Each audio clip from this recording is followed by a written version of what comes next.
शेर और बाघ की कहानी। एक दिन बाघ शेर की माद में गया और माद के सामने जोर जोर से चिल्लाने और दहाड़ने लगा। दोपहर में गर्मी थी, इसीलिए शेर अपना खाना खाने के बाद माद के अंदर सो गया था। शेर परेशान हो गया और तेज हवा सुनकर जाग गया। वह क्रोधित हो गया और चिल्लाया, कौन है? कोई प्रतिक्रिया नहीं हुई। इसके बजाय चीखे और तेज हो गई। शेर अपनी माद से बाहर निकला और बाघ के सामने खड़ा हो गया, जो लगातार दहाड़ रहा था। तुम मुझे क्यों परेशान कर रहे हो? शेर ने बाघ की आंखों में गहरी निगाहें डालते हुए पूछा। तुम जंगल में कहीं भी जा सकते हो और जितना चाहो चिल्ला सकते हो, लेकिन तुम्हें मुझे फिर कभी परेशान करने की इजाज़त नहीं दी जाएगी। देखो, यह जंगल सबका है और यह जगह भी सबकी है। बाघ ने गुस्से में शेर से कहा, तुम मुझे जाने के लिए कहने वाले कोई नहीं होते हो। मैं यहीं रहूँगा और जितना चाहूँ चिल्लाऊँगा। इसी बीच वहाँ से गुजर रहे एक हाथी ने बाघ और शेर को बहस करते हुए देखा और उसके पास गया। बाघ और शेर हाथी के साथ। हाथी ने पूछा, झगड़ा बंद करो, समस्या क्या है? मुझे बताओ। शेर ने कारण बताया और बाघ अपनी जगह पर खड़ा हो गया। हाथी अपने संघर्ष को सुलझाने में असहाय महसूस कर रहा था। तभी डॉक्टर यू आए और हाथी ने हाथी से पूछा, यहाँ क्या हो रहा है? आमतौर पर मैं बाघ और शेर को एक साथ नहीं देखता। हाथी ने संक्षेप में सारी बातें बताई।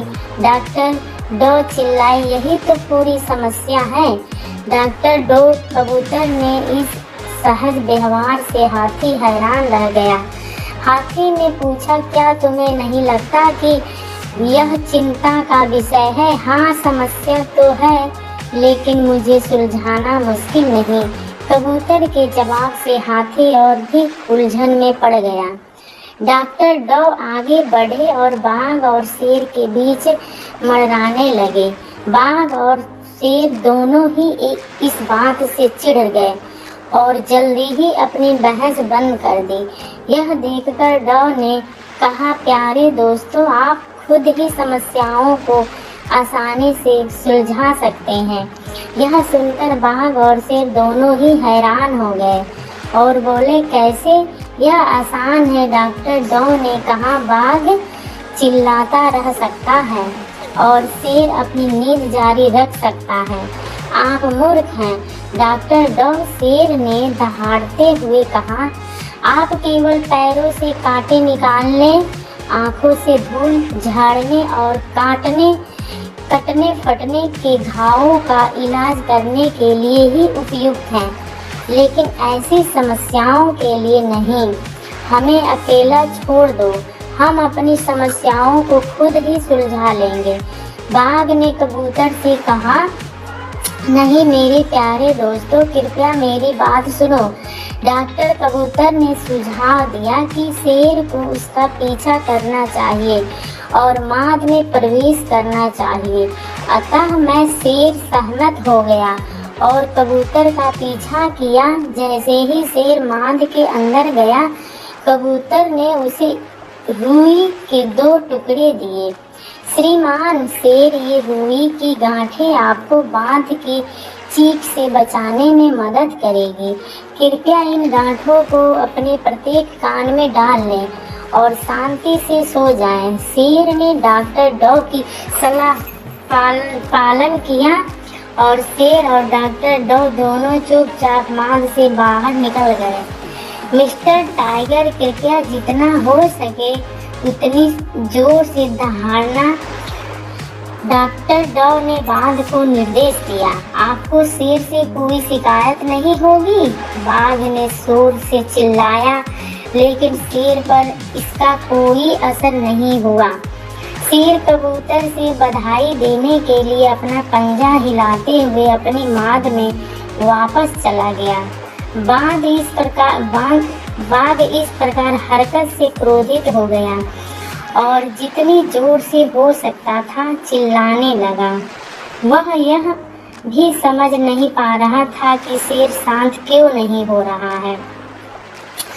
मिस्टर टाइगर, मैंने शेर को अपनी ताकत के बारे में बताया और उसे आपसे लड़ने से मना किया। डॉक्टर डॉ के बाद के भ्रमित चेहरे को देखने के बाद उससे कहा, आप शेर से कहीं ज्यादा ताकतवर हैं। जैसे कि आप देख सकते हैं, शेर भी इस बात से सहमत है। बाघ बहुत खुश हुआ और उसने डॉक्टर डॉ को धन्यवाद देने के लिए अपने पंजे से थपथपाया।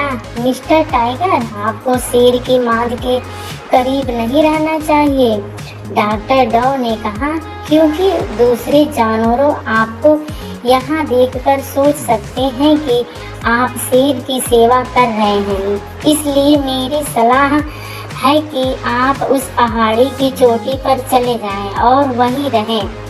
डॉक्टर डॉ के आपकी सलाह मानूंगा और मैं आपका सम्मान करता हूँ। बाघ ने पहाड़ी की चोटी पर जाते हुए कहा। हाथी अचानक हुई इस बदलाव से रोमांचित हो गया और उसने डॉक्टर डॉ को आश्चर्य देखा। डॉक्टर डॉ ने अपने पंख फड़फड़ाए और अपने घोंसले की ओर वापस उड़ गया। कहानी की नीति। तो बच्चों, क्या आपको यह शेर और बाघ की कहानी पसंद आई? इस कहानी से आपने क्या सीखा? जैसे कि कहानी में देखा गया, बाघ हमेशा शेर से ईर्ष्या करता था और कभी नहीं चाहता था कि वह जंगल का राजा बने। इसलिए शेर और बाघ की इस कहानी से हमें यह सीख मिलती है कि हमारे पास जो कुछ भी है उसके लिए हमें हमेशा आभारी होना चाहिए और कभी किसी का सफलता से ईर्ष्या नहीं करनी चाहिए। इसके बजाय हमें चतुर कबूतर की तरह बनना चाहिए और अपने जीवन में समझदारी से फैसले लेने चाहिए। थैंक यू दोस्तों, लाइक करिए, सब्सक्राइब करिए, कमेंट करिए।